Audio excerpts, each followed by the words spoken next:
അപ്പോൾ നമ്മുടെ രസം നന്നായിട്ട് വെട്ടിത്തിളച്ചു. രസം ഒരു 2-3 മിനിറ്റെങ്കിലും തിളയ്ക്കാനുള്ള സമയം കൊടുക്കണം. കുറഞ്ഞത് 2 മിനിറ്റെങ്കിലും രസം നന്നായിട്ട് വെട്ടി തിളയ്ക്കണം.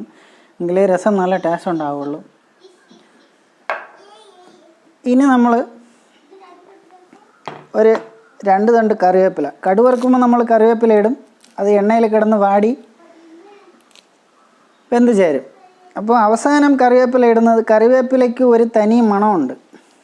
ആ മണം കിട്ടാൻ വേണ്ടിയിട്ടാണ് നമ്മൾ അവസാനം ഒരല്പം കറിവേപ്പില കറികളിലിടുന്നത്. ഫ്ലെയിം ചെറുതായിട്ട് കുറച്ച് വെച്ച് കൊടുക്കാം. 2-3 മിനിറ്റ് രസം വെട്ടി തിളച്ചു. ഒരു 2 തണ്ട് കറിവേപ്പില ഇവിടെ ഇട്ട് കൊടുത്ത് വെട്ടി അരിഞ്ഞ് വെച്ച് മല്ലിയില ഇട്ടു. ഇനി ഫ്ലെയിം അണയ്ക്കാം. ഇനി തീയുടെ ആവശ്യമില്ല.